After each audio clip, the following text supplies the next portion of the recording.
말 더 깊이 있게 뉴스 속으로 시사인이 만드는 정치 라이브 김은지의 뉴스인 7월 12일 방송 시작합니다.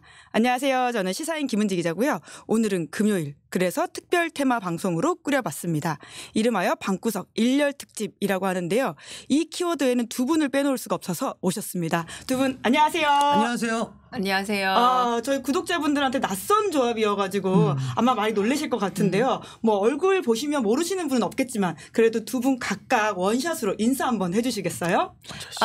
네. 안녕하세요. 이제는 더불어민주당 비례대표 강유정이라고 인사드린 게 어느새 익숙해졌습니다. 네. 영화평론가였죠. 네, 영화평론 활동하다가 이제 원으로 들어와서 원내대변인 하면서 네, 문화예술계 대표하고 있는 강유정입니다. 반갑습니다. 반갑습니다. 네, 안녕하세요. 변형주라고 합니다. 반갑습니다. 너무 설명일 필요 없다고 해도 맞아요. 이렇게 설명을 안 하실 건가요?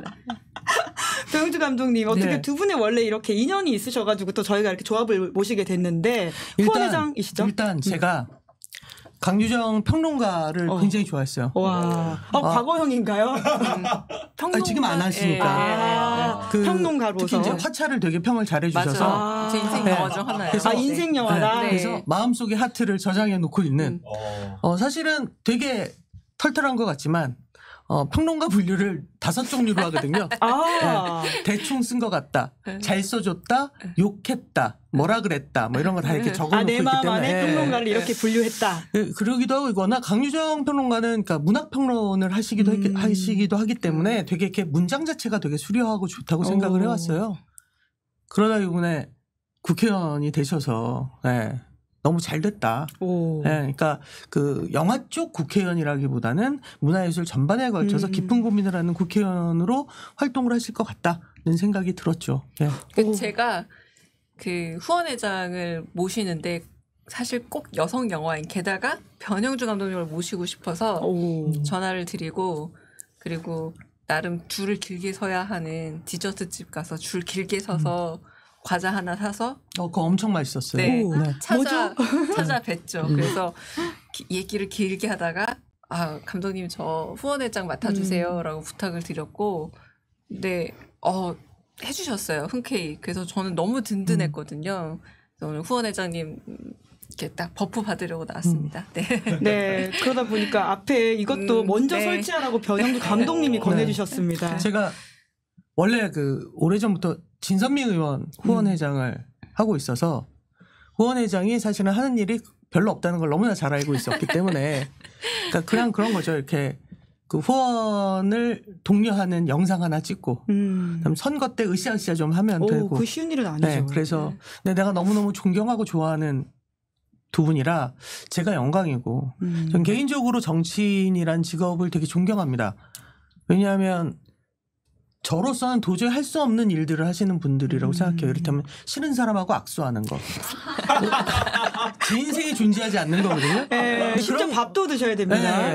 그리고 대화도 나눠야 되잖아요. 근데 사실 그게 뭔가 공공의 이익을 위해서 어떤 신념을 위해서 무언가를 해낸다는 것이 고대 로마 이후에 그래서 언제나 명예로운 직업이라고 이야기를 하는 건 이유가 있기 때문에 기본적으로 정치인들을 되게 존경하는데 그 직업을.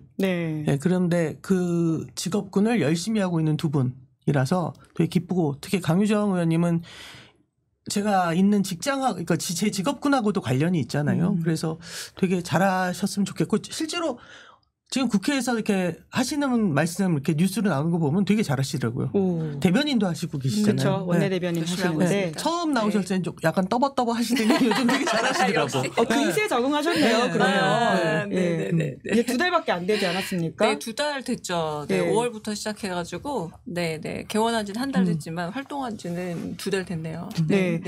근데 나 좀 쓸데없는 얘기 하나만 해도 돼요? 좋습니다. 이건 그냥 제안이에요. 어떤 가끔 거죠? 정치하시는 분들이 이 방송 많이 보더라고요. 저희 시사인 유튜브 보시고 계시는 거죠? 네. 저희 시사인 잡지 구독자이시기도 하시잖아요. 일단 그 말씀을 드려야겠네요. 훌륭하십니다. 여러분, 시사인이라는 이 유튜브는 사실은 시사인이라는 잡지로부터 출발을 하고 있잖아요. 맞아요. 근데 유튜브의 속성상 그러니까 현안에 대한 속보 또는 이렇게 뭔가 유튜브라는 속성상 뭔가 이렇게 되게 뜨거운 상태거나 되게 이렇게 막 선정적이어야만 할 때가 있잖아요. 근데 그런 것만 보시다 보면 건강을 해칩니다. 그래서 저는 항상 복귀할 수 있는 것을 읽는 것이 되게 건강에도 도움이 된다고 생각을 하는데 그 대표적인 것이 시사인이라는 잡지라고 생각을 해요. 아, 오늘 정말 제대로 나오셨네요. 그래서 그 시사인 저는 정기 구독을 하고 있는데 그 시사인을 읽다 보면 분노하지 않아요.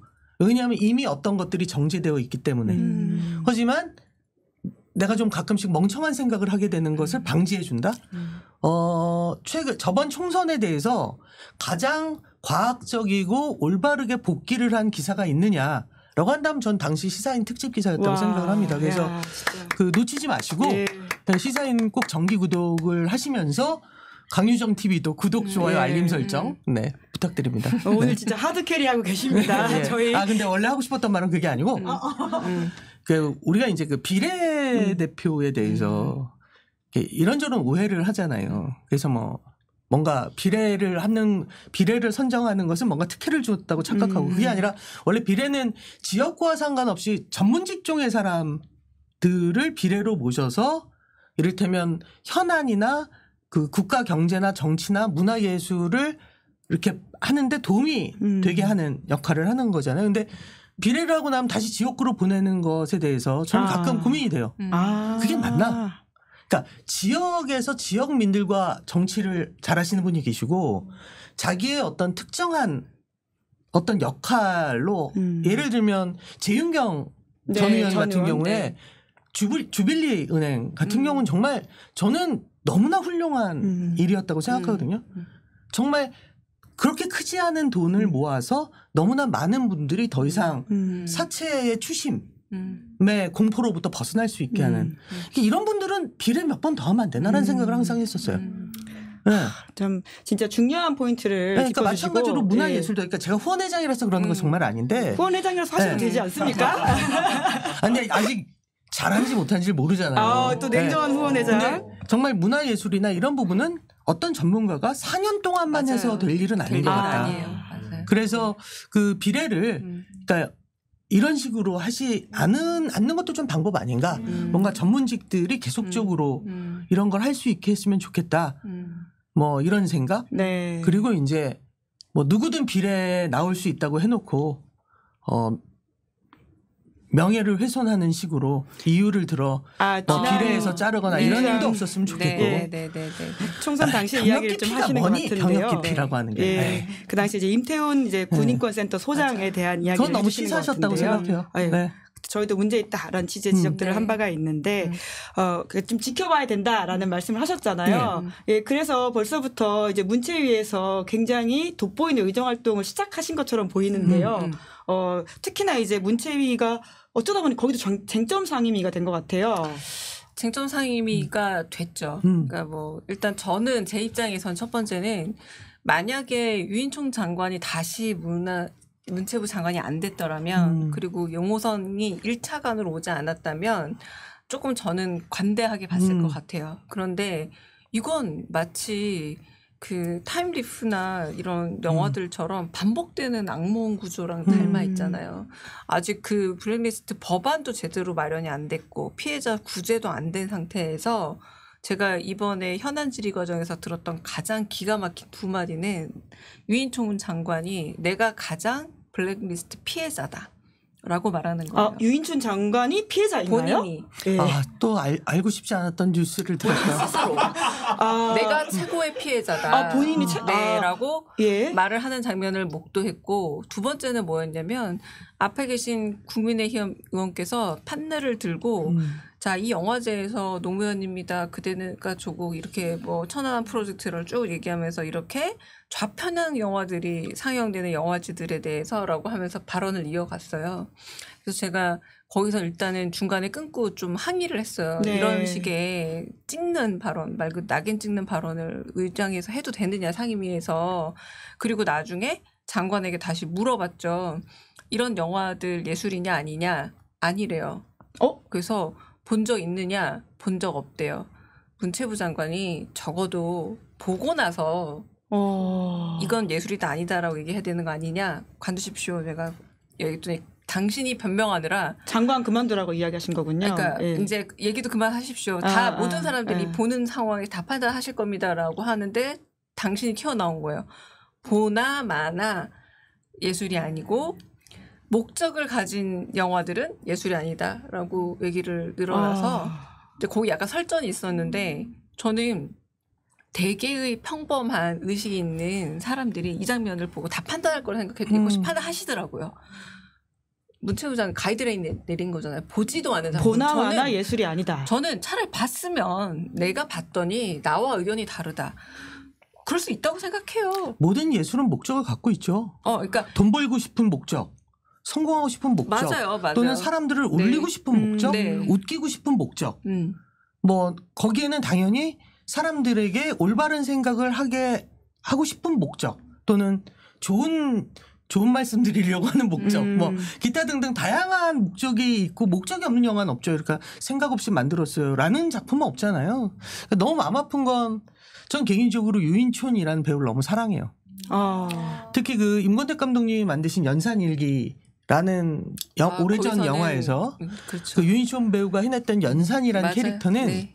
그야말로 그 너무나 반짝거리는 청년이 어떤 그 음모 속에서 죽어간 어머니에 대한 그리움 때문에 완전히 삐뚤어져서 괴물이 되어가는 것을 너무나 훌륭하게 표현했었고 제 인생 영화 중에 하나고, 그래서 그 유인촌 배우님이 정말 그 이명박 정부 때에 뭐 고생하셨죠. 고생 안 하셨을 수가 없잖아요.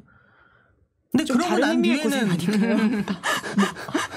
우리가 생각하는 그 의미의 공사라고도 할 수 있겠죠. 아닐 것 같은데. 고생이죠. 그것도 제너러스하십니다. 근데 고생인데 그 뒤에 그냥 다시 존경받는 어른 배우로 계셨으면 얼마나 좋았을까라는 팬으로서의 아픔이 있어요. 네, 진짜로.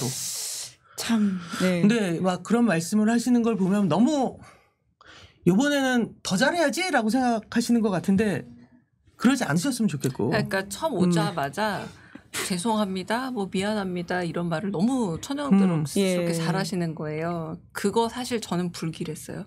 너무 오히려 유연하게 죄송하다고 말하는 내 모습이 전혀 죄송함에 대한 거리낌이 없을 때 나오는 표현들이잖아요.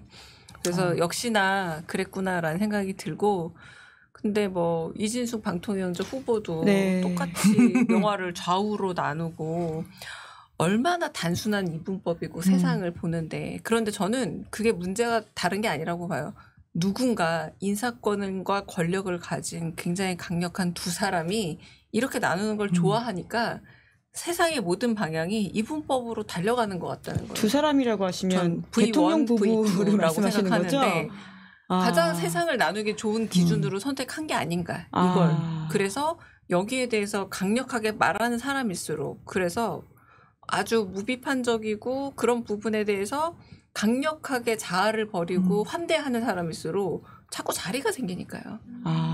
자리가 생기니까. 그 여사께서 과거에 그 서울의 소리 전화 녹취에 따르면 본인이 원래 좌파였다 이런 주장을 하시지 않습니까? 그러니까 저는 방법론적 정치 이분화라고 생각하는데. 그 어떤 의미죠? 그러니까 도구적으로 활용하는 거죠. 정치적인 색깔도 아마 죄송하지만 저는 지금 우리가 거론하고 있는 분들은 확신에 찬 자신의 극우적 생각을 가진 사람들이라기보다 만약에 지금이라도 다른 방식의 정치 성향을 보이는 게 훨씬 더 출세에 유리하다라고 생각을 하면 우리가 입신양명이란 표현 쓰잖아요. 그게 이름을 떨치는 건데 몸을 세워서 전 거꾸로 이름을 팔아서 몸을 세우는 분들. 그러니까 매명입신인 거죠. 매명입신. 약간 저는 그런 분들이 너무 많은 게 지금 현재 많이 비극인 거죠. 어느 자리에 가 계신 분들도 좀 왜 이렇게 결격사유가 많나 싶으면 사람이 그 얼마 안 되는 이름 때문에 내 체면 때문에 많은 걸 사람들이 지키고 살거든요. 이걸 한번 버리기 시작하면 생각보다 많은 것들이 이렇게 흔들리지 않나 싶기도 해요. 저는. 그 이진숙 씨가 이렇게 분류한 그거를 저도 뉴스를 봤는데 틀렸어요. 그중에 이제 우파 영화로 태극기 휘날리면 쓰셨는데 저희 자막에 나가고 있습니다. 화면에. 휘날리면이 저거 개봉할 때 보도연맹 다뤘다고 오른쪽 사람들한테 맞습니다. 되게 욕먹었어요. 네. 아유 바보. 그러니까 이게 뭐냐면 제목만 본 거예요. 태극기. 아니 그분도 내용을 안 봤다. 제목만 본 거예요. 안 보셨을 겁니다. 네, 진짜. 아이고 예. 그리고 유인촌 장관도 안 봤다고 하시고. 네, 국제시장이 우파 영화냐? 그렇게 생각하지 않아요. 네. 이 국제시장은 어려웠던 시절에 대통령을 다루고 있거나 그 당시 정부를 다루고 있지 않아요. 그거를 겪어내면서 버텨냈던 당시를 살았던 보통의 시민들. 이를테면 국제시장의 주인공은 어쩌면 그 문재인 대통령의 어머니하고 같은 배를 타고 왔을 거란 말이에요. 네. 그런 면에서 어떻게 저게 우파 영화라고 생각을 하시는지 모르겠고. 안 봤다. 네, 안 봤다. 네, 그런 생각이 하나 드는 게 있고요. 그다음 그 두 번째로 이렇게 우파 영화, 좌파 영화라고 하면서 사실은 좌파 영화가 아닌 작품들을 좌파 영화라고 하시면 그 유럽의 좌파 쪽에서 명예훼손으로 걸 수가 있어요. 그러니까 예를 들어서 저는 우리나라 그 더불어민주당이 중도 우파라고 생각을 합니다. 좌파라고 하기엔 그렇잖아요. 정책이. 하기엔. 네.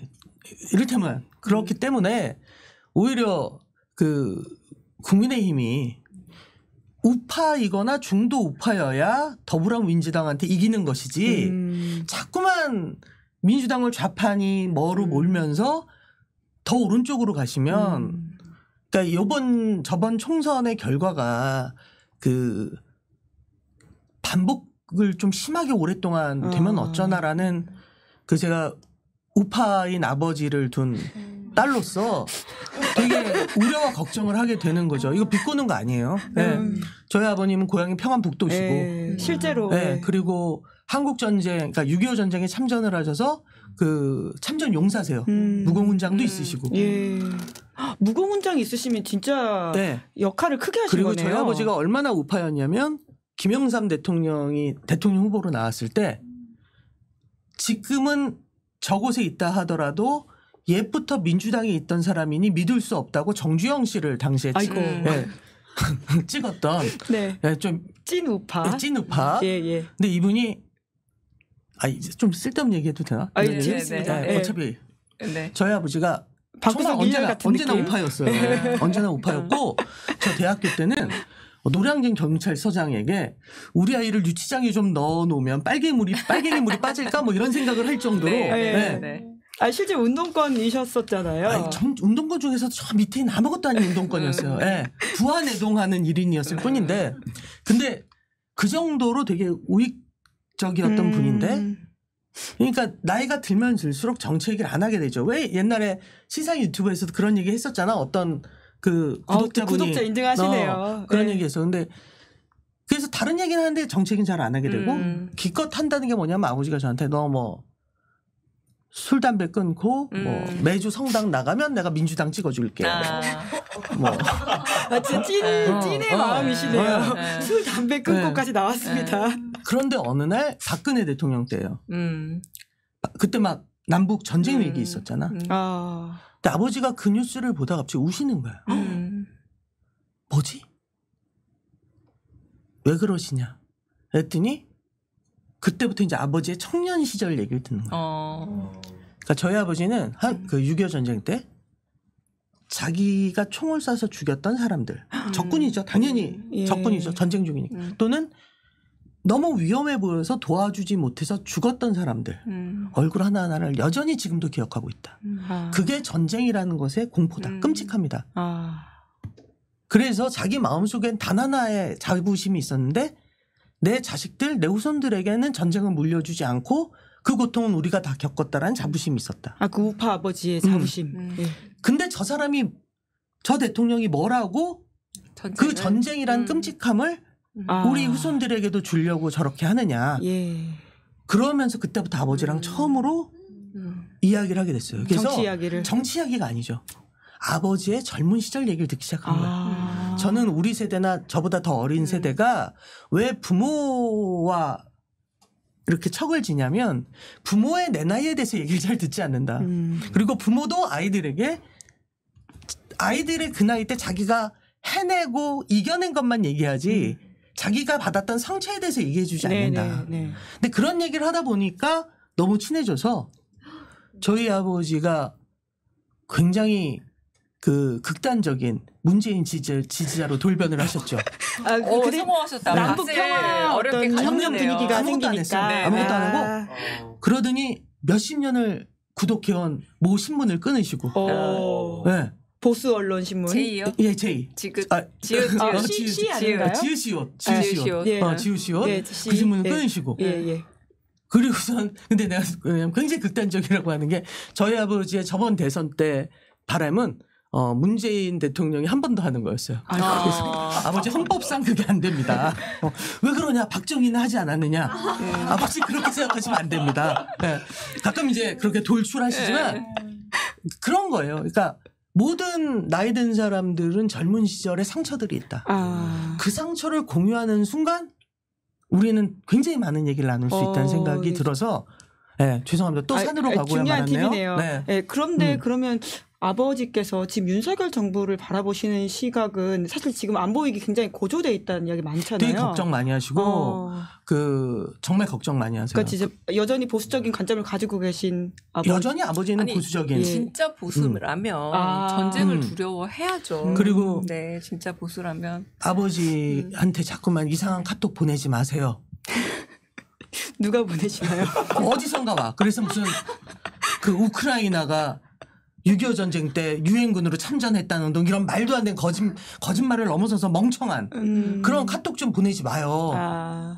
그래서 아버지가 야 그래도 우리가 우크라이나를 저 윤석열 대통령 말처럼 도와야 되지 않냐? 우리를 도와줬는데 우크라이나가 아니 그건 맞는데 그 우크라이나 전쟁에서 분명히 그 책임자는 러시아 쪽에 있는 건 맞는데 우크라이나가 언제 우리를 도와줬나요? 그랬더니 6.25 때 유엔군이었죠. 그래서 내가 지도를 가져다가 설명을 하며 아버지 이제 부끄러워하셔야 된다. 아버지는 참전 당사자인데 기억해봐라. 당시 유엔군 깃발을 갖고 있던 나라들을 한 나라 한 나라 얘기해봐라. 근데 이제 아버지가 그때 되게 부끄러워하시며 카톡 이런 카톡 좀 안 왔으면 좋겠다. 네, 그래서 그 구구나 이런 분들 뭐 이를테면 그 동성애가 나라를 집어삼킨다 뭐 이런 거 네, 좀 그만 보내시고 네, 제발 그만 보내시라. 네. 예. 죄송합니다. 너무 집안 얘기를 했네요. 재밌는 이야기입니다. 네. 어떤 가족사를 통해서 한국 정치를 읽을 수 있는 이야기라는 생각이 드는데요. 그래도 강정 의원님도 모셨으니까 사실 또 다른 현안이라고 하는 게 아까 저희가 문체 이야기가 여기까지 넘어가게 된 건데 또 원내대변인 하시니까 논평도 많이 쓰시잖아요. 근데 가장 최근에는 사실 김건희 여사 관련된 논평이 너무 많이 나오고 있고요. 안 나올 수밖에 없는 상황인 것 같긴 합니다. 네, 맞아요. 이 소위 말하는 지금 이 문자 사건을 어떻게 보고 계시는지 좀 궁금하거든요. 제일 안타까운 건 이 문자 사건의 돌발 과정이 그 당대표를 뽑는 과정에서 친윤이냐 반윤이냐를 마치 리트머스 시험지처럼 딱 시약 한번 떨어뜨려 보자라고 나온 문자인데 저는 여기서 왜 사과를 시켰냐 안 시켰냐 이게 아니고 익십이 중요한 게 아니라 이 자체가 당무 개입이고 그 당시에는 사과를 하느냐 안 하느냐를 논의하는 국정 개입이란 말이에요. 민간인 여성이 만약에 제 남편이 있지만 제가 국회 일을 한답시고 남편이 여기저기 감독님한테 전화하고 기자님한테 전화해서 제 스케줄만 조절해도 되게 이상한 거 아닌가요? 그렇죠. 그러니까 제 말은 어느새 우리가 너무 둔감해진 거예요. 이게 얼마나 희한하고 이상한 국정농단인지를 잊어버린 채 언론에서 하루 종일 얘기하는 게 그래서 반윤이냐 친윤이냐 내지는 그래서 사과를 시켰다는 거냐 안 시켰다는 거냐 뭐 아니면 이게 사과의 마음이 진심이냐 그게 뭐가 중요한가요? 그런 상황에서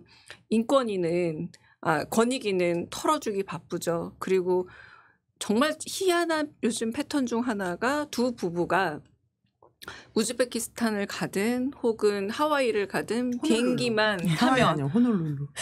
타면 골치 아픈 문제들이 정말 저절로 딱 해결이 싹 돼버리고 정부기관에서 털어준다. 네, 털어주고 이런 일들이 반복되고 있는데 여기에도 사람들이 약간 익숙해져 버리는 거예요. 제일 답답한 게 전 그거예요. 이 문제들이 두 사람의 그런 어떤 뭐 문자 여부 이런 게 중요한 게 아니라 왜 이렇게 성의 없이 거부권을 날리고 거부권도 얼마나 어려운 일인데 성의를 다해야 되잖아요. 들여다보고 고민하고 비행기에서 전자결제 호놀룰루 햇빛 아래서 전자결제 아 이게 너무 우리가 둔감해졌다. 이 둔감의 그 수치가 너무 낮아져 버린 게 전 이게 더 큰 문제다라는 생각이 사실은 문제 사건에서는 들었었어요. 그 왜 박근혜 정부 때 왜 친박 진박 이런 일이 있었잖아요. 그거보다 훨씬 더 천박한 것 같아요. 그래서 정말 이렇게 이 뉴스는 읽고 싶지조차 않았고 무엇보다 되게 검찰 같다 모두가. 왜 그 최근에 뭐 이정균 배우나 되게 마음 아픈 일들이 많이 있었는데 함께 작품하셨었죠. 그 여러 가지 사유 중에는 왜 검찰이 특정 정보만 앞뒤를 가리고 딱 올려서 어떤 여론을 막 호도할 때가 있잖아요. 지금도 딱 그런 거죠.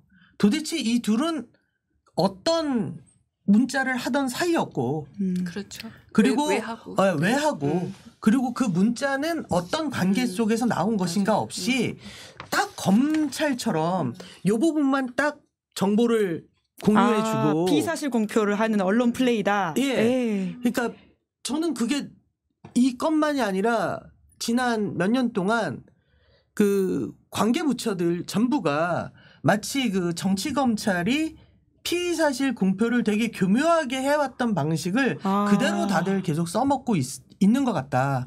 그래서 우리 모두로 하여금 진심으로 어떤 걱정을 하게 하는 게 아니라 맞아요. 호기심 천국이 되게만 만들고 있다. 그게 너무 불쾌해요.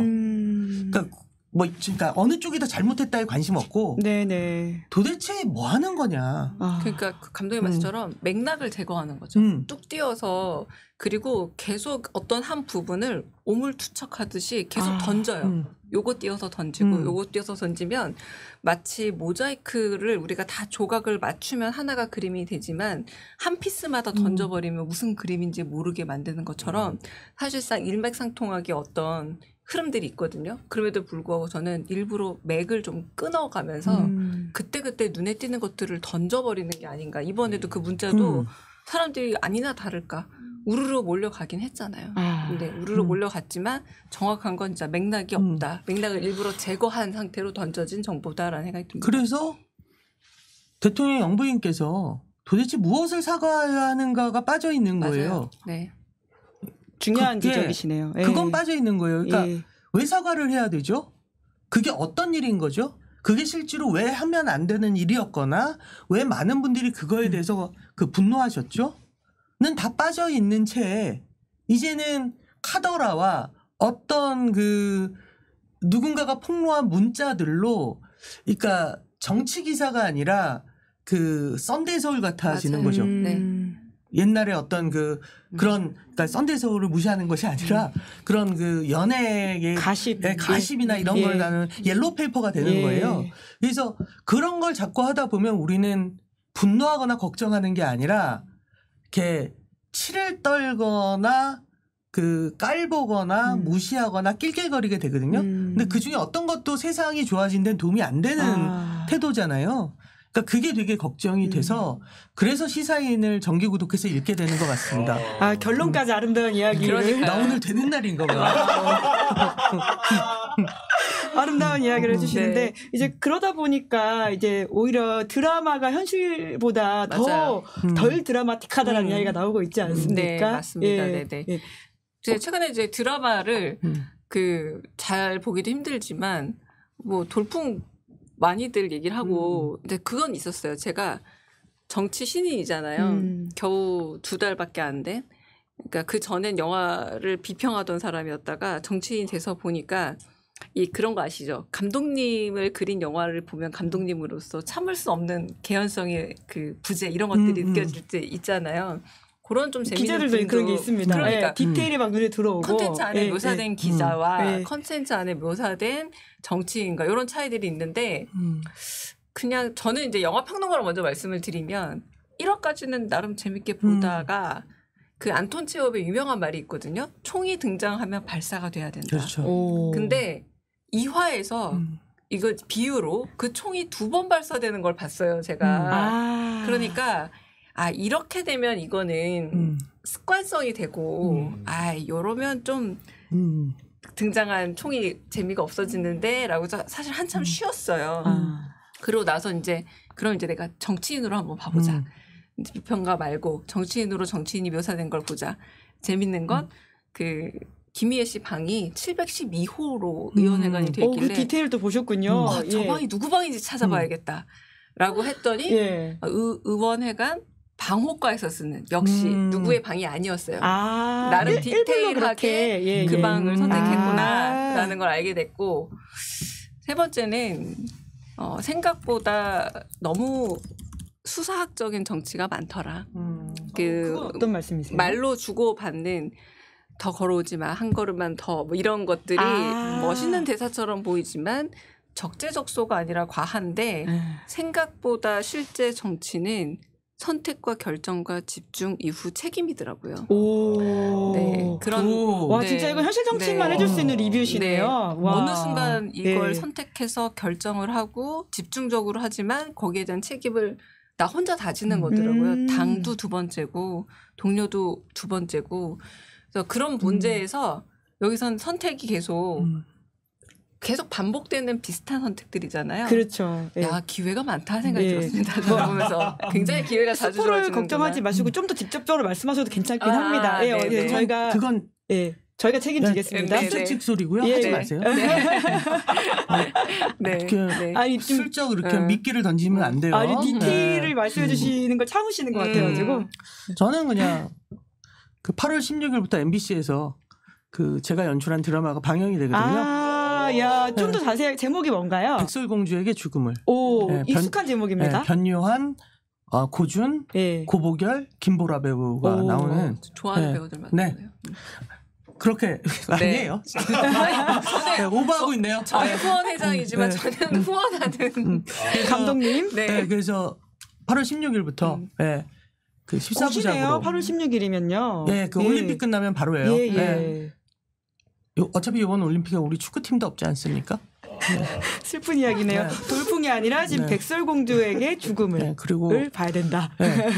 라는 결론으로 제가 내려봤습니다. 네, 그리고 이제 막 지금 다음 작품을 막 프리프로덕션을 시작을 해서 한창 바빠지실 때 나와주셨네요. 네, 감사합니다. 그 고현정 배우님하고 제목이 또 뭐죠? 사막이라는 드라마를 찍게 돼서 예. 준비를 하느라 사실 돌풍을 조금 보다 말았는데 워낙 설경구 배우님을 제가 좋아해서 네, 제 인생 배우 아직 한 번도 같이 무언가를 도모해 보지 못했지만 뭐 관상을 보아하니 오래 사실 것 같아서 제가 열심히 해가지고 언젠가 꼭 설경구 배우랑 같이 작업을 했으면 좋겠는데 여하튼 워낙 좋아하는 배우라서 이렇게 근데 정치 드라마를 한다는 것이 어려워요. 그게 되게 어려운 것 같아요. 왜냐하면 뭔가 정치적인 중립으로 만들어야 된다는 강박이 생기잖아요. 근데 정치적인 중립인 정치 드라마가 재미있을까요? 전 재미없을 것 같거든요. 그러게요. 동의합니다. 네. 네. 차라리 이를테면 웨스트윙처럼 맞아요. 네. 그냥 대놓고 야 지금 민주당 정부고 여기 백악관이야. 그래서 갈 거야. 라고 하는 방식의 드라마가 훨씬 재밌었던 이유는 이 드라마가 정치적인 중립이 아니라 팩트를 기반으로 해서 극화했다만 잘 지키면 되는 거라고 생각해 하고 만들어야지 이게 좀 재밌어지지.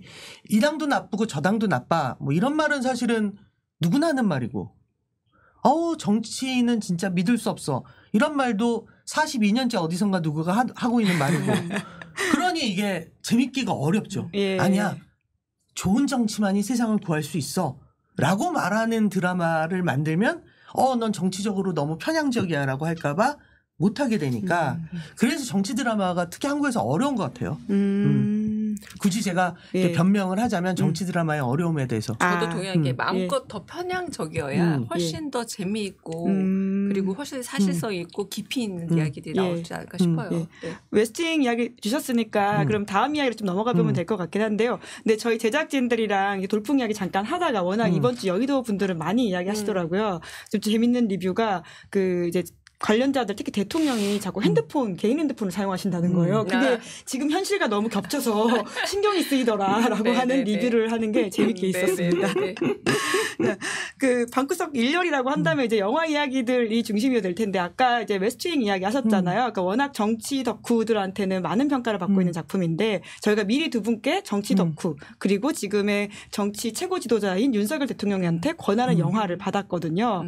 변형도 감독님이 웨스트윙 그리고 대통령의 연인을 꼽으셨습니다. 그러니까 아론 소킨의 작품을 꼽은 거예요. 아론 소킨이라는 정말 너무나 훌륭한 작가 겸 감독인데 이분이 이제 대통령의 연인 이건 이제 아메리칸 프레지던트라는 제목의 이 작품은 정말 그 민주당 대통령 호레비인 민주당 대통령의 사적인 연애 과정을 통해서 사실 대통령은 어떻게 해야 하는가를 다룬 얘기인데 되게 재밌어요. 코미디예요. 일종의 정치물이라기보다는 로코물에 가까워요. 네. 근데 마지막에 되게 감동이 있잖아요. 그 재미만 기억나요. 사실 옛날에 봐서. 그리고 바로 이제 아론 소킨의 가장 유명한 건 어퓨 굿맨이죠. 이번에 그 최해병 특검 때 많은 분들이 거론하셨던 바로 그 영화. 해병의 명예로움이란 무엇인가에 관한 법정 영화인데 이것도 있고. 근데 아론 소킨 하면 가장 유명한 게 역시 웨스트윙인 것 같아요. 맞아요. 그러니까 그 1995년 즉 그 빌 클린턴 대통령의 그 루인스키 스캔들 때문에 민주당의 도덕성이 완전히 하락한 바로 그 시점에 아론 소킨이 저런 놈 말고 윤리적이고 도덕적인 민주당의 대통령이 존재한다면 어떤 일이 벌어질까라는 환상의 세계를 무려 7시즌인가까지 했죠. 네, 굉장히 길게 했습니다. 근데 정말 명언들도 많고 그리고 특히 뭐 이렇게 뭐 그 성소수자나 뭐 이런 혐오하는 그런 그 미국 개신교 지도자들에게 구약 성서를 예를 들며 혼내는 장면이라든가 이런 건 정말 명장면으로 뽑히고 있고 저 개인적으로 되게 좋아하는 대사가 그 is it therefore because of it이란 말이 있어요. 그러니까 뭐냐면 우리식으로 하면 까마귀 날자 배 떨어진다. 그때 그것 때문에 지금 이 일이 벌어진 거야라고 하는데 이를테면 까마귀 날자 배 떨어진다라는 뜻은 우리 모두 알고 있잖아요. 근데 이것의 결과가 비극적으로 그러니 까마귀 배 떨어지기 전에 까마귀를 다 죽이자거나 이를테면 올해 배가 흉작이 된 건 그러니 까마귀 때문이야. 그러니 까마귀를 다 없애야겠어. 라고 하는 순간 이거는 비극이 되는 거잖아요. 근데 그런 일이 실질적으로 많다는 거죠. 그러니까 뭐 이번 총선에서 이런 일이 있었어. 그건 이것 때문이야. 뭐 민주당의 공천 파문 때문이야. 뭐 대통령 영부인 문제 때문이야. 라고 하면서 그것만 특화하다 보면 실은 그 국민들의 선택이라는 건 되게 복합적이고 또는 그냥 즉각적이고 어제까지 이러다가 오늘 다른 생각을 할 수도 있고 뭐 이런 거잖아요. 그래서 그걸 되게 폭넓게 보아야 하는데 자꾸만 까마귀만 보게 될 경우에 우리는 올바른 선택을 할 것인가. 그래서 다시 돌아가면 이런 그 유튜브로서는 우리가 알기 힘든 어떤 분석을 하고 다양한 방식에서 그 사안을 보기 위해서는 글자로 된 잡지를 읽으시는 게 되게 좋다. 오늘 강유정 의원의 후원회장만이 아니라 시사인 후원회장이시다라고 맞습니다. 네. 임명장 드리겠습니다. 그리고 이렇게 그런 분들 많잖아. 이런 거 정기 구독하면 나중에 이게 짐이 된단 말이에요. 단 한 군데도 귀찮은 거 없이 재활용으로 버리실 수 있어요.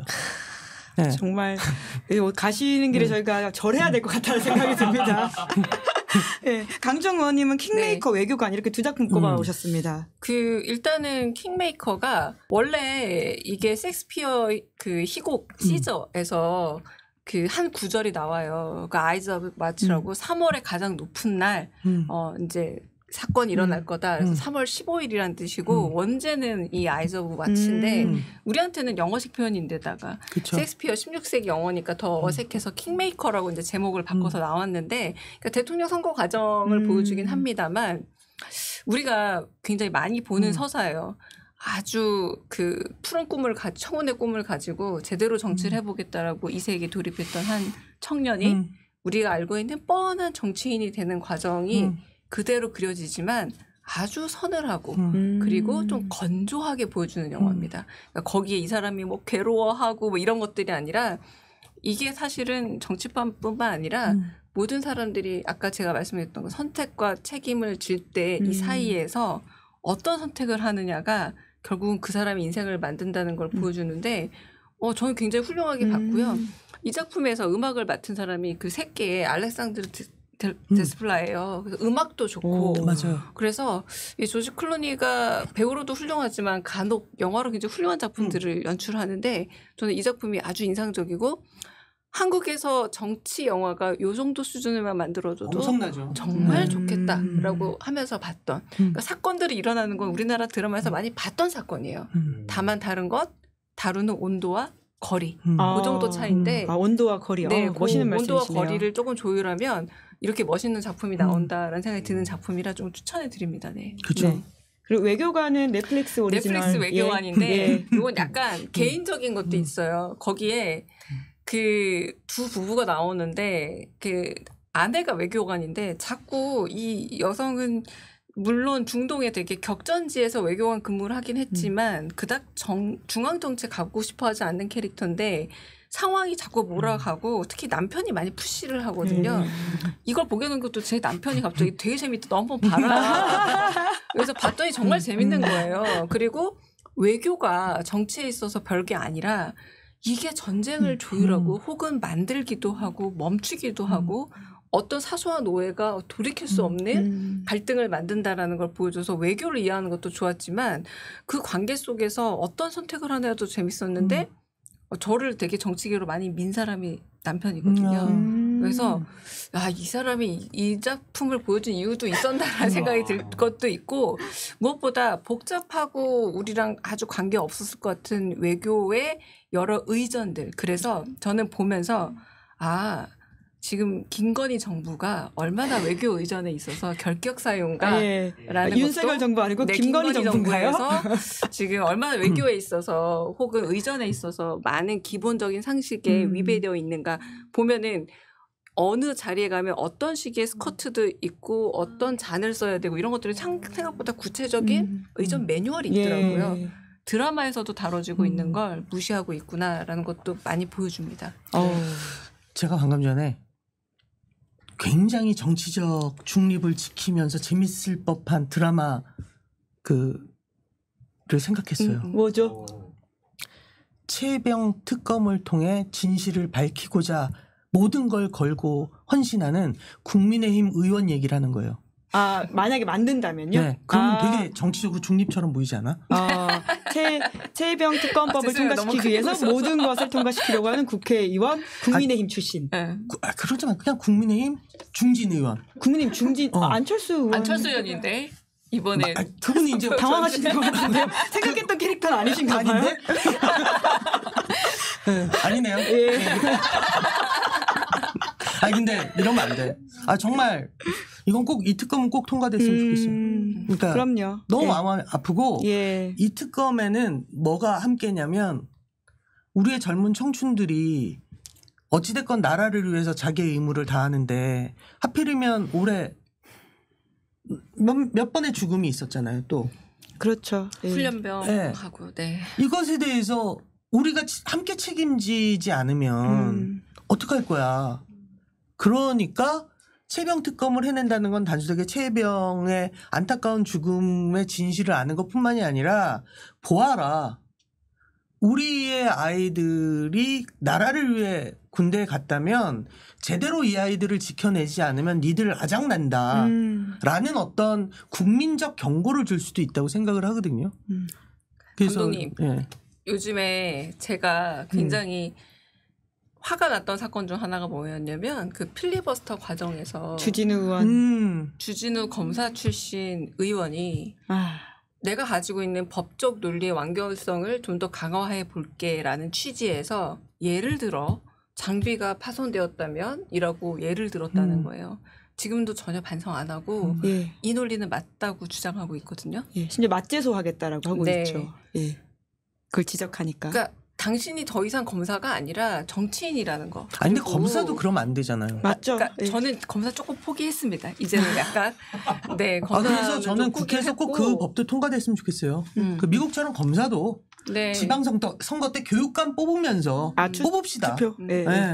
여튼 어떻게 주진우 그런 비유를 하고 내 뜻은 달랐지만 혹시라도 듣는 분들에게 마음이 상했다면 그게 정치인이잖아요. 네. 그리고 거기는 법정이 아니었잖아요. 필리버스터는 대국민 필리버스터 아닙니까?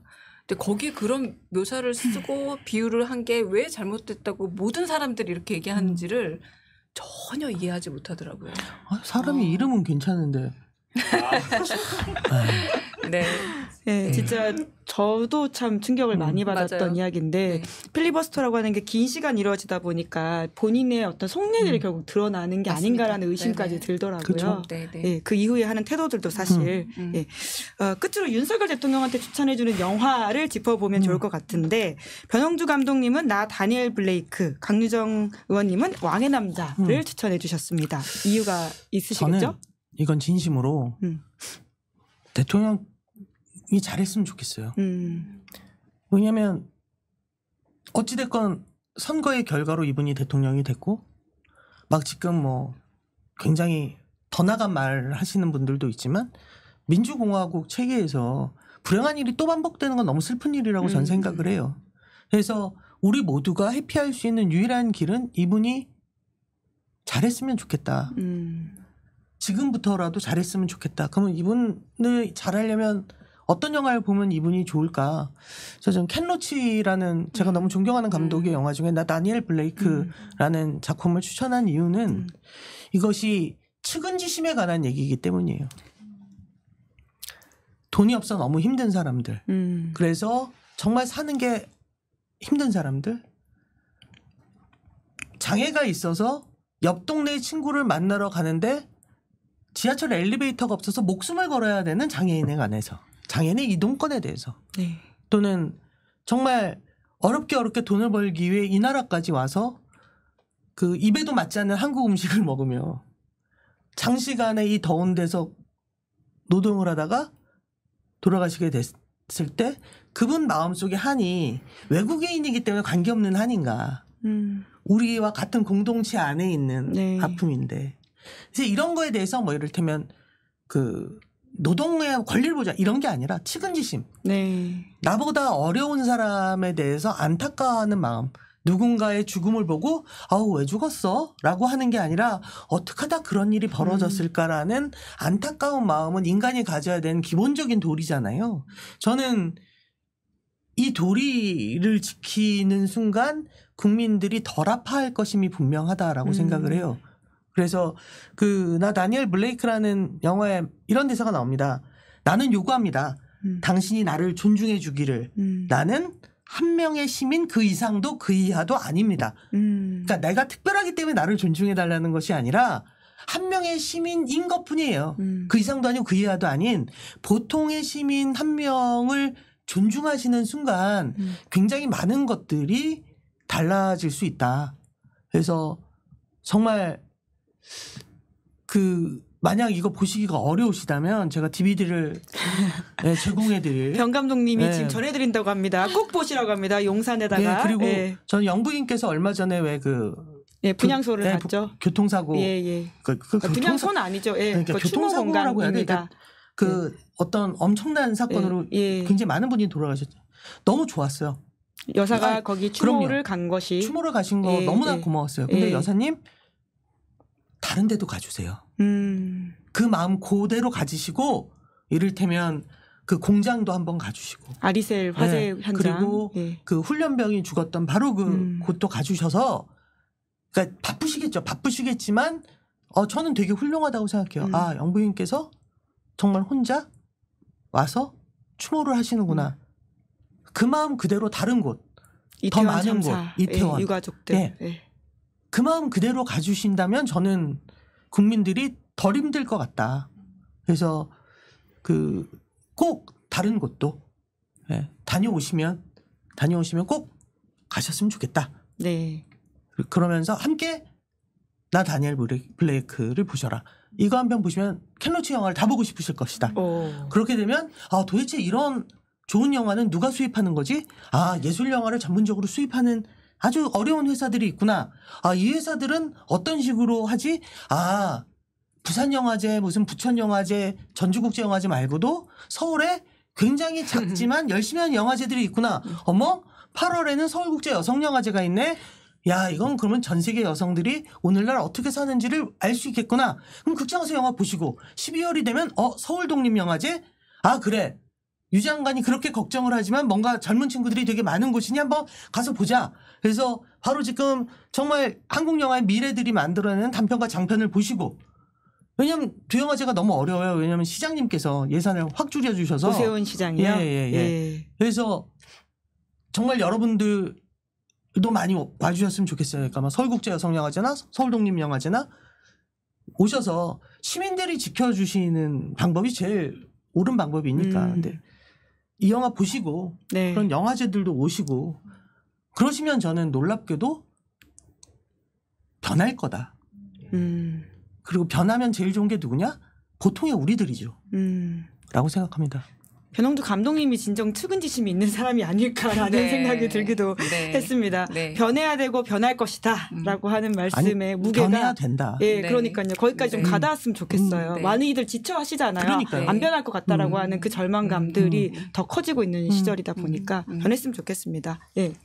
그래서 저는 변영주 감독님이 나 다니엘 블레이크를 추천해 주셨다고 이제 미리 말을 들었는데 아, 너무 기대가 크신 거 아닌가라는 생각도 했어요. 왜냐하면 이 영화를 보는데 왜 불교 용어로 발심이라는 말처럼 기본적으로 어느 정도 마음에 측은지심의 발심이 있어야 그 다음부터 왜 기도도 되듯이 이게 이 작품을 받아들일 만큼의 발심이 있을까? 저로서는 너무 회의적인 상태라서 그 정도 기본적인 측은지심이 있었다면 최혜병을 비롯해서 이태원 특검법 비롯해서 좀 저로서는 좀 신뢰가 좀 많이 떨어졌나 봐요. 제가 55살이 넘고 나서 미련이 많아요.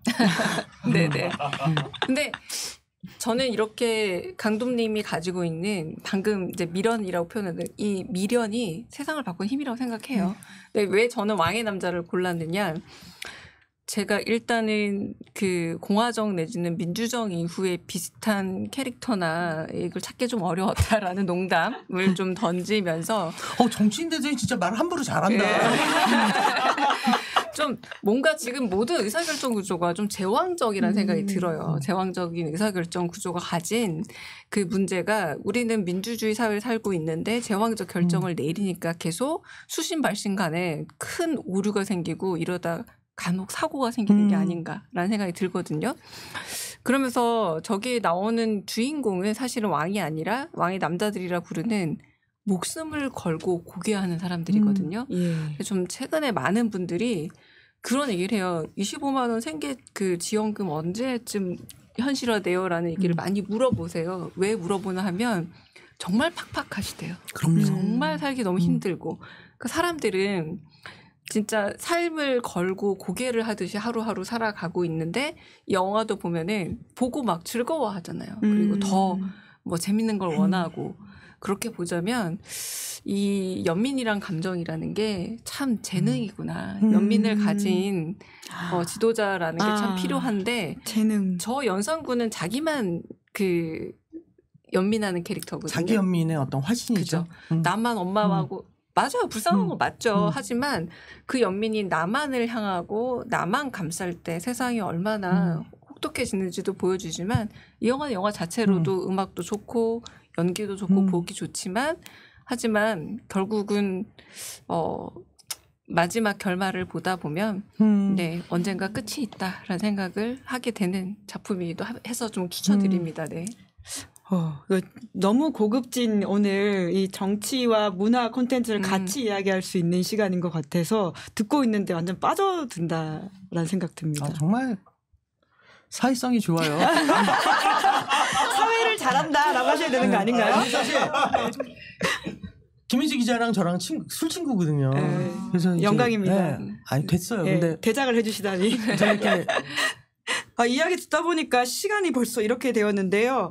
아까 좀 이렇게 추천하고 싶은 영화 캐릭터를 여쭤보려고 했는데 이미 조금 나와버린 것 같아서 감독님한테는 들은 것 같고 그래도 강유정 의원님한테는 좀 특히 정치하시니까 이 사람 대상으로 좀 캐릭터 만들면 참 재밌겠다 이렇게 보시는 분 계신가요? 정치인들 중에요? 꼭 정치인이 아니어도 상관은 없는데요. 뭐 그래도 저는 늘 제가 가장 선호하는 캐릭터는 선악을 좀 구분하기 어려운 캐릭터. 그래서 기생충이 좋았거든요. 거기 등장하는 인물들은 둘 다 이성균 가족도 그렇고 그렇죠. 이쪽 가족도 그렇고 선악으로 구분하기 어렵잖아요. 근데 그런 캐릭터로 정치인도 좀 만들어봤으면 좋겠어요. 그 사람이 이쪽이라고 꼭 다 옳고 저쪽이라 다 그르고 혹은 누구는 언제나 옳은 말만 하고 누구는 그른 말만 하는 건 아니잖아요. 그래서 사실 그게 깊이 있게 만들기 어려운 작품이기도 하지만 그게 진짜 사람에 대한 이야기 아닐까 싶기도 합니다. 네네. 네. 그러니까 숙제를 주셨어요. 영화나 드라마나 뭐 이런 것들이 세상 사람들에게 위로가 됐으면 좋겠다는 정말 그 목적 하나 갖고 만드는 거라고 맞아요. 생각해요. 네. 그 장관님께서 정치적인 목적을 갖고 있다고 하는 그 영화도 다른 목적이 아니라 그 소재에 나오는 사람들의 마음에 위로를 주고 싶어서 만드는 거거든요. 모든 작품은 그런 거라고 생각해요. 그래서 그런 위로를 자기의 기준으로 이렇게 줄 세우지 않으셨으면 좋겠다. 그리고 그중에 더 좋은 위로가 있고 더 나쁜 위로가 있는 건 아니다. 라는 생각이 들면서 문득 그런 생각을 해요. 요즘 제가 제일 걱정하고 우려하는 것은 그러니까 상상을 해보는 거예요. 우리가 어느 빌딩에 불이 나서 옥상에 나를 포함한 9명의 사람들과 함께 옥상에서 그 구조 헬기를 기다려요. 네. 그래서 그 헬기는 매번 한 명씩밖에 못 데리고 간다고 가정을 해봅시다. 근데 요즘 사람들이 싸우는 건 뭘 갖고 싸우는 것 같냐면 그 줄을 숨에 있어서 누가 1번에 가야 되는가를 갖고 싸우는 것 같은 거예요. 응? 야, 이 사람이 1번에 가야 돼. 이 사람이 1번에 아니야. 이 사람이 1번에 가야 돼. 그러니까 어떤 모두는 시민인데 그중에 먼저 구출되어야 되는 시민과 뒤로 밀려나도 되는 시민이 있다면서 무엇이 더 공공의 이익인가를 얘기하는 것 같은 말을 하는 사람들이 많거든요. 근데 저는 가끔 영화가 그런 영화를 만들고 싶다고 생각할 때가 있어요. 그 예를 들면 누군가 그러죠. 아, 이 중에 90살 먹은 노인이 있다면 이분은 살 만큼 살았으니 뒤로 가도 되지 않느냐. 근데 만약 그 90살 먹은 노인이 2년 뒤 전 세계 인류의 적이 될 바이러스를 물리칠 수 있는 위대한 과학자면 어떡할까요? 우린 인류의 목숨을 그날 끝내는 거야? 또는 아, 이 친구는 8살짜리 미래가 창창한 친구니 맨 앞줄로 보냅시다. 근데 이 친구가 어른이 돼서 사이코패스가 돼서 연쇄살인을 저지르면 어떻게 우린 책임질 거냐고. 우리는 미래를 몰라요. 내일도 몰라요. 그래서 제가 언제나 그거에 대한 답은 하나다. 그렇게 10명 안에 내가 있다면 나의 순위를 한 칸이라도 뒤로 미루는 게 우리가 할 수 있는 유일한 거라고 전 생각하거든요.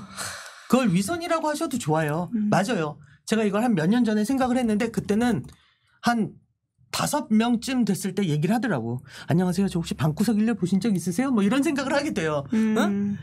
그게 한 3년이 지나니까 한 7번째쯤 갔을 때 저기 혹시 화차 보신 분 이렇게 된단 말이에요. 위선이에요. 그런데 그렇더라도 우리가 결정할 수 있는 건 단 하나, 내 순위를 뒤로 가게 하는 것밖에 없는 것 같거든요. 그러니까 저에게 있어서 우리 모두에게 위로가 되는 영화는 나의 순위를 한 칸이라도 뒤로 미루기 위해서 애써보는 우리들의 마음 같은 영화를 만들고 싶다고 생각을 하고, 그리고 정치를 하시는 분들이 진심으로 그런 정치를 해주셨으면 좋겠다. 네, 감독님 사람이니까 위선도 하는 거예요. 사람이어야 하는 것 같아요. 그 위선이라는 게 굉장히 큰 도덕적 저는 감각이라고 봅니다. 네네. 네. 좋은 어른들과 좋은 대화를 했다라는 생각이 드는 시간인데 네, 가끔 늙은 사람 만나도 괜찮죠? 아유, 전혀 그렇지 않으시고요. 끝인사 짧게만 해주시겠어요? 예. 아, 네. 네. 우리 후원회장님과 제가 후원회장님 해달라고 조른 다음에 서로 바빠서 이제서야 뵈서 정말 반가웠다는 생각이 들고, 제가 이래서 후원회장님의 길을 받고 싶었다는 생각이 들어요. 좋은 어른이란 말씀 해주셨지만 세상에 대해서 긍정하는 그런 마음이 없다면 전 작품도 못 만들고 정치도 하면 안 된다고 생각합니다. 조금이라도 반보라도 나아질 거라는 생각을 가진 사람들이 해야 되는 게, 저는 그게 예술하는 문화예술하는 사람, 정치하는 사람들의 기본 마음이라 생각했는데 오늘 한 번 더 확인하는 계기였던 것 같아요. 네네. 정말 민주당, 조국신당이 잘해줬으면 좋겠다는 생각을 많이 해요. 진심으로. 그러니까 너무나 많은 분들이 힘들기 때문에. 그리고 누구나 실수를 하잖아요. 저도 실수 되게 많이 합니다. 제가 50한 6, 7년 살면서 정말 실수를 어렸을 때만 했겠냐고요. 늙어서도 자주 합니다. 중요한 건 실수했기 때문에 이왕 실수한 거 저렇게 가자가 아니에요. 이번에 실수했지만 되게 부끄러운 마음으로 다시 돌아오자. 전 그게 되게 세상 사는데 우리가 중요한 가치라고 생각을 하거든요. 그래서 정말 그 여의도에 계신 300분의 국회의원 분들께 200명을 모아주셨으면 좋겠다. 네. 그것이 지금 2024년 우리 사회에 굉장히 중요한 화두가 뭡니까? 젊은 세대들을 불행으로부터 구출해내는 일이잖아요. 그럼 그 구출해내는 일 여러 가지 중엔 국방의 의무를 하는 젊은 친구들을 우리 모두가 방어벽이 돼서 잘 성장시켜서가 아니라 잘 생존시켜서 아이고. 다시 사회로 보내는 일이라고 생각해요. 그거 200명을 못합니까? 이게 당이 어딨고 뭐가 있어요. 그래서 그걸 시작으로 이태원 참사 특별법도 이게 뭐 딴 게 아니잖아요. 그러니까. 네, 정말 그 여러분들 그 책이 있어요. 그게 그 참사 피해자 유가족들하고 생존자들이 쓴 얘기거든요. 너무나 보통의 삶이에요. 결혼을 앞두고 오늘 결혼 사진 찍고 너무 지쳤는데 우리 재밌는 거 보러 갈까? 그러고 놀러 온 사람들이에요. 그러니까 보통의 사람들의 불행이란 말이에요. 그러니까 이런 거를 내가 한때 실수로 잘못 생각을 해서 했는데 그러니 완전히 저쪽으로 가야지라고 생각하지 마시고 우리 세상 모두가 그런 것처럼 실수했으니까 이번엔 실수하지 말아야지 하고 돌아오시면 많은 국민들이 행복할 거라고 생각을 하고 그 앞에서 우리 강유정 의원이 매일매일 대변인을 하며 말도 늘듯이 근데 문장이 되게 좋습니다. 문장이 되게 좋은데 처음엔 말을 좀 떠듬거리시더라고. 근데 요즘 떠듬거리시지 않으신데 그 문장의 아름다움, 그 문장의 그 완결성이 갖고 있는 그런 것들을 정치인들 모두가 잘해 주셨으면 좋겠고 화이팅 하십시오. 네. 우리야 어차피 말하는 사람들이잖아. 세상을 맞아요. 바꾸는 네. 정치인들이 우리의 직접 하셔야 된다. 우리가 뽑은 사람들이니까 예. 이분들이 해내셨으면 좋겠습니다. 네. 아름다운 시간이었습니다. 두 분 오늘 진짜 감사합니다. 네, 고맙습니다. 감사합니다. 예, 그리고 저는 방송 마치기 전에 광고 안내하고 끝내겠습니다. 인터넷 TV 설치 정수기 렌탈을 전문으로 하는 인터넷 비교원을 소개합니다. 인터넷 TV 가입 시 최대 47만 원, 정수기 렌탈 시 최대 30만 원, 77만 원 최대 혜택을 받을 수 있습니다. 추가로 유심도 변경 시 최대 30만 원 추가 혜택을 받을 수 있고요. 3초 만에 통신사별 월 요금 계산이 가능하며 365일 상담이 가능합니다. 무제한 지인 추천 이벤트도 진행 중이고요. 인터넷 비교원을 통해 인터넷 가입 후 지인도 가입하면 신세계 상품권 5만 원 추가 혜택, 지인들이 가입한 만큼 계속 5만 원 상품권 무제한으로 혜택을 받을 수 있습니다. 지금 바로 1670-2571로 상담받으시거나 네이버에 인터넷 비교원을 검색해 보세요. 자, 김은지의 뉴스인 7월 10일 준비한 방송 여기까지고요. 그럼 저는 다음 주 월요일 5시에 뵙겠습니다. 오늘 방송 재밌게 보셨다면 구독, 좋아요, 알림 설정 부탁드리겠습니다. 감사합니다. 시사인이 만드는 정치 라이브 김은지의 뉴스인 매주 월요일부터 목요일까지 오후 5시에 생방송됩니다. 구독, 좋아요, 알림 설정으로 함께해 주시면 큰 응원과 격려가 됩니다.